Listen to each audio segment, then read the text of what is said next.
السلام علیکم ورحمۃ اللہ وبرکاتہ، نحمده ونصلی علی رسولہ الکریم، اما بعد فاعوذ باللہ من الشیطان الرجیم، بسم اللہ الرحمن الرحیم، رب اشرح لی صدری ویسر لی امری واحلل عقدۃ من لسانی یفقہوا قولی۔ اگرچہ جمعہ مردوں پر فرض ہے، لیکن چونکہ آپ سب کو بھی الحمدللہ اللہ کے فضل سے ہر جمعہ کو نماز پڑھنے کا موقع ملتا ہے، تو اس لیے یہ چیپٹر آپ کے لیے بھی خاصی دلچسپی کا ہے۔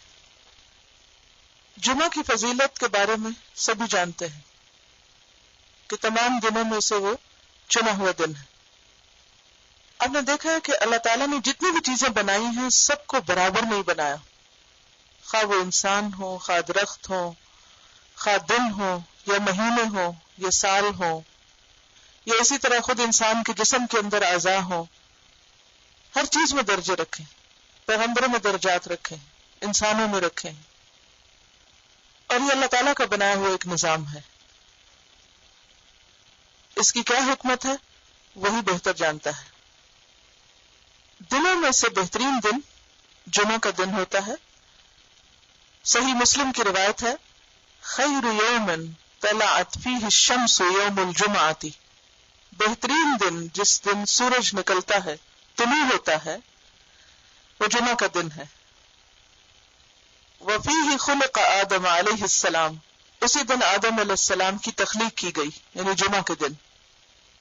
وفیہ ادخل الجنۃ، اور اسی دن میں وہ جنت میں داخل کیے گئے۔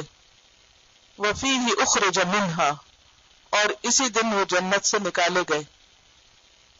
ولا تقوم الساعۃ الا فی یوم الجمعۃ، اور قیامت قائم نہ ہوگی مگر جمعہ کے دن۔ تو اس سے پتہ چلتا ہے کہ جمعہ کا دن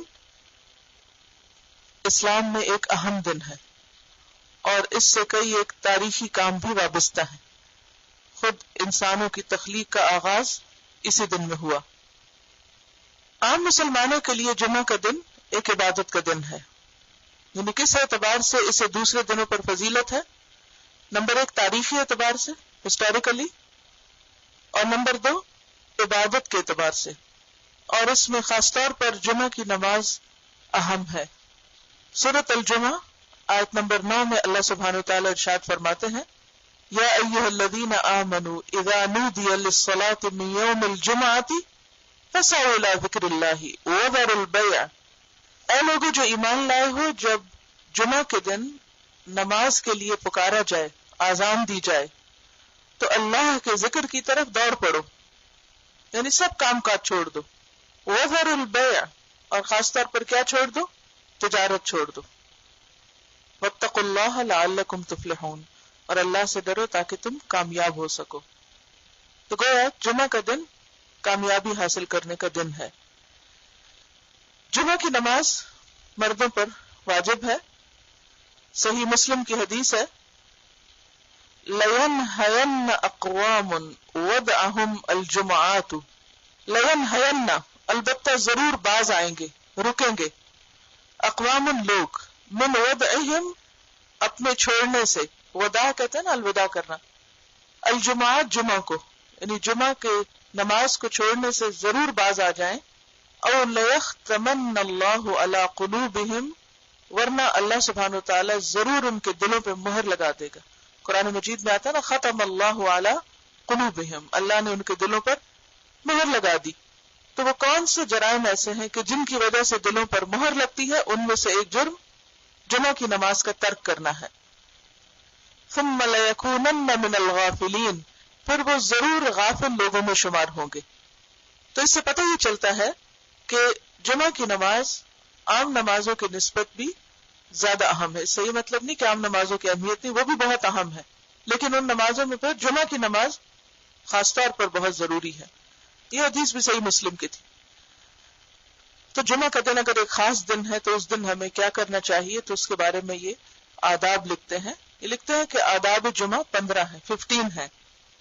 پہلا یہ کہ اس کے لیے جمعرات کے روز اور جمعہ کی رات ہی سے تیاری شروع کر دے، یعنی اس کو امپورٹنس دے عام دنوں کی نسبت، اور پہلے سے ہی تیاری شروع کریں. اب یہ تیاری جو ہے ذہنی بھی ہونی چاہیے اور روحانی بھی ہونی چاہیے. ہم جب کسی کام کی تیاری کرنے لگتے ہیں تو وہ تیاری صرف نہانے دھونے کی حد تک ہی رہ جاتی ہے یا صرف ظاہری چیزوں کی تیاری مقصود ہوتی ہے. یہاں بھی انہوں نے خصوصی طور پر کپڑے دھونے اور نماز جمعہ کی ادائیگی کے لیے خود کو تیار کرنے کی بات کی ہے. یعنی نیت کیا ہونی چاہیے کہ مجھے کل جمعہ پڑھنا ہے اور اس کے لیے میں اب سے اہتمام شروع کروں تاکہ کوئی وجہ ایسی نہ بنے, کوئی چیز ایسی رکاوٹ نہ ہو کہ جو جمعہ کی نماز میں خلل انداز ہو. دوسرا, جمعہ کے دن غسل کرے جیسا کہ صحیحین میں آیا ہے. صحیحین کیا چیز ہے؟ بخاری اور مسلم, 2 حدیث کی کتابوں میں یہ روایت موجود ہے جس میں تاکید کی گئی ہے کہ جمعہ کے دن غسل کرنا چاہیے, یعنی نہانا دھونا چاہیے. اور غسل میں بہتر یہ ہے کہ جمعہ کے وقت سے تھوڑا سا پہلے غسل کرے تاکہ نماز سے پہلے بالکل صاف ستھرا ہو, فریش ہو. اگرچہ جمعہ کا دن کب سے شروع ہو جاتا ہے؟ جمعرات کے دن کے اختتام سے, یعنی جب سے جمعہ کی رات شروع ہوتی, کیونکہ اسلامی کیلنڈر میں پہلے رات آتی ہے اور پھر دن آتا ہے. یعنی مغرب کے فوراً بعد سے سمجھو کہ آپ جمعہ کے دن میں داخل ہو گئے, اور اس وقت سے لے کے آپ جمعہ کی نماز تک کسی وقت بھی غسل کر سکتے ہیں. لیکن زیادہ افضل کیا ہے کہ رائٹ بفور جمعہ غسل کیا جائے. لیکن اگر ایسا ممکن نہ ہو تو کسی بھی وقت غسل کیا جا سکتا ہے, لیکن نیت میں وہ غسل جمعہ ہی ہو. تیسرا, بدن کو پاک صاف کر کے خوشنما بنائے, یعنی زینت کا بھی اہتمام کرنا چاہیے کیونکہ اہم دن ہے. ناخن کاٹے, مسواک کرے. مسواک تو ہر نماز کے ساتھ ہونا چاہیے لیکن خصوصی طور پر اپنی صفائی ستھرائی کا اہتمام. اور تمام فضلات یعنی میل کچیل کو جن کا پہلے ذکر ہو چکا ہے طہارت کے باب میں, ان کو اپنے جسم سے دور کرے. خوشبو لگائے اور اپنے بہترین کپڑے پہنے, یعنی اس دن کا لباس عام دنوں کے لباس سے مختلف ہونا چاہیے. اس دن کو اہمیت دینی چاہیے, اس کا اہتمام کرنا چاہیے. چوتھا, یہ کہ جمعہ کے لیے نماز کے وقت سے کچھ پہلے روانہ ہو اور پیدل جائے. پیدل جانے کی بات اس لیے خاص طور پر کی ہے کہ ایک ایک قدم کا اجر لکھا جاتا ہے.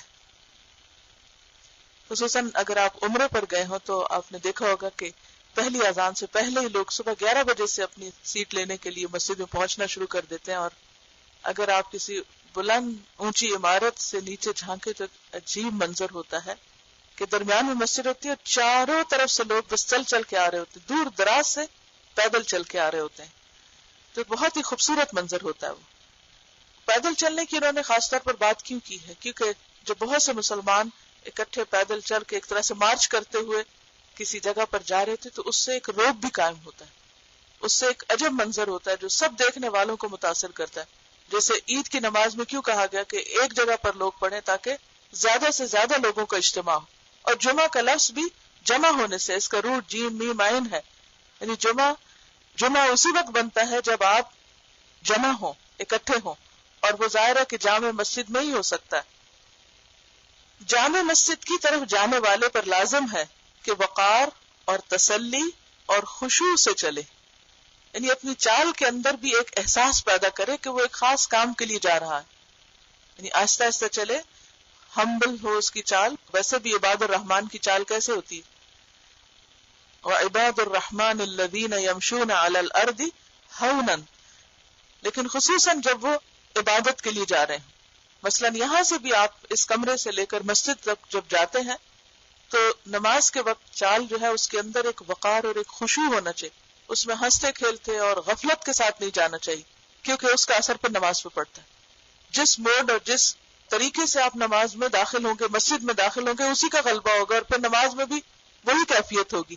لیکن اگر آپ اس خشوع کا اہتمام پہلے سے شروع کر دیں, اور خشوع اصل میں دل کا خشوع ہوتا ہے, دل کا جھکاؤ ہوتا ہے, دل کا احساس ہوتا ہے, تو اس حالت کے ساتھ اگر آپ قدم اٹھاتے ہیں اور اللہ کا ذکر کرتے ہوئے اس طرف بڑھتے ہیں تو یقینی طور پر آپ جمعے کے اندر ایک حقیقی روحانیت محسوس کریں گے.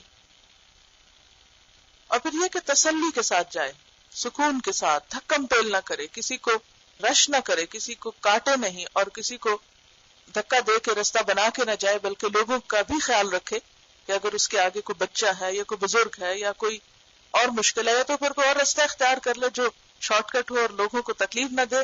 اگر وہ جلدی پہنچنا چاہتا ہے کہ وہ پہلی صف تک جا پہنچے, اور اگر وہ ممکن نہ ہو تو پھر جس حال میں ہے وہیں پر صبر کے ساتھ آہستہ آہستہ قدم اٹھا کر جائے. جامع مسجد کی طرف جانے والے پر لازم ہے کہ وقار اور تسلی اور خشوع سے چلے اور مسجد سے نکلنے کے وقت تک مسجد میں اعتکاف کرنے کی نیت کرے. اعتکاف ہوتا ہے ایک جگہ جم کر بیٹھ کر اللہ کی عبادت کرنا اور اللہ کا ذکر کرنا. مراد اس سے یہ کہ جتنی دیر مسجد میں ہو جب اعتکاف کی نیت کرے گا تو پھر کوئی دنیا کی باتیں نہیں کرے گا. پھر اس میں یا تو وہ خطبہ سنے گا، نماز پڑھے گا، نوافل ادا کرے گا، ذکر کرے گا، تسبیح کرے گا، قرآن کی تلاوت کرے گا، لیکن ادھر ادھر کی ہنسی مذاق اور گپ شپ سے پرہیز ہوگی. پانچواں یہ کہ لوگوں کی گردنیں نہ پھلانگے اور معقول گنجائش کے بغیر دو آدمیوں کے درمیان میں نہ بیٹھے. آپ صلی اللہ علیہ وسلم ایک مرتبہ خطبہ دے رہے تھے تو ایک شخص دیر سے آیا، لیٹ آیا، اور پھر آتے ہوئے لوگوں کو کاٹتا ہوا آگے آ کے بیٹھا. تو آپ صلی اللہ علیہ وسلم نے فرمایا آنیت و آبیت، دیر سے آئے ہو اور تکلیف دے رہے ہو. یعنی اگر تمہیں اتنا ہی شوق تھا کہ اگلی صف میں بیٹھتے اور قریب ہو کے خطبہ سنتے تو پھر اس کے لیے آنا بھی جلدی چاہیے تھا، تاخیر نہیں کرنی چاہیے تھی. تو یا تو انسان پھر بہت پہلے گھر سے نکلے تاکہ لوگوں سے پہلے وہ اگلی صف میں بیٹھے، یا پھر یہ ہے کہ اگر تاخیر سے آئے تو جہاں جگہ ملے وہاں بیٹھ جائے. لیکن جہاں جگہ سے مراد یہ نہیں کہ آپ راستے میں بیٹھ جائیں اور لوگوں کے لیے بلا وجہ دشواری پیدا کریں کہ وہ لازمی پر آپ کی گردنیں پھلانگ کر ہی جائیں. جگہ خالی ہے تو پھر بچتے بچاتے. گردن پھلانگنے سے مراد یہ کہ دو لوگ جڑ کے بیٹھے تو ان کے کندھے کے اوپر سے پھلانگے. اور اسی طرح اگر تھوڑی جگہ ہے اور اس کو وہ جگہ پسند ہے تو وہ اپنی مرضی کرنے کے لیے ان لوگوں کو ہٹا کے تو خود بیچ میں گھس کے نہ بیٹھے. ویسے بھی آداب مجلس کے خلاف ہے کہ لوگوں کو ستا کے اور ساری مجلس کو ڈسٹرب کر کے ان کے بیچ میں جگہ بنانا. یعنی پھر جہاں پر خالی جگہ اور مناسب ہو وہاں بیٹھے. بات یہ ہے کہ جو پہلے آنے والے ہیں ان پر لازم ہے کہ وہ پہلی صفوں کو پورا کریں. یہ بات درست نہیں ہے کہ پہلی صفوں کو خالی چھوڑ کر انسان آخری صف میں کھڑا ہو جائے، الا ہی کہ کوئی مجبوری ہو. بعض اوقات ایسا ہوتا ہے کہ کوئی بچے چھوٹے ہیں یا فوراً نکلنا ہوتا ہے یا کوئی اور مسئلہ ہے تو اس میں انسان پیچھے کھڑا ہو سکتا ہے لیکن سائڈ پر ہو کر، ایک طرف ہو کر.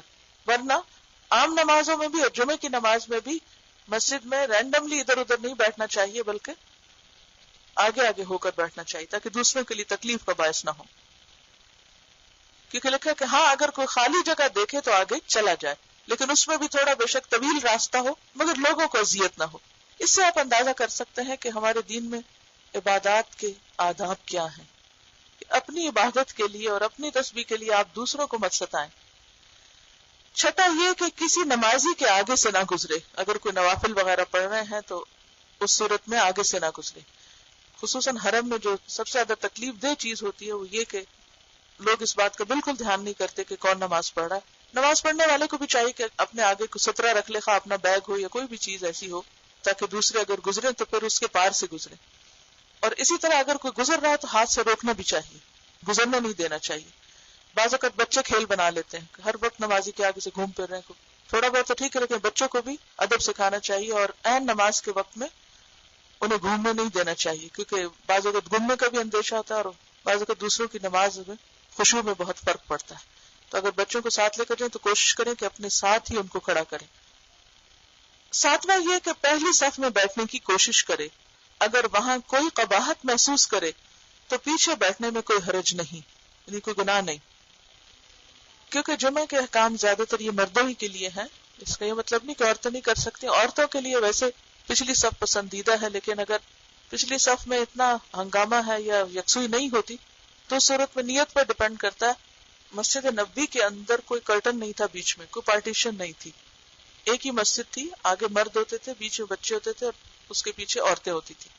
اب یہ ہے کہ کوئی چونکہ حجاب بیچ میں نہیں تھا تو جس کی وجہ سے پھر عورتیں مردوں کے جب قریب ہوتی تو وہ پسندیدہ نہیں تھا.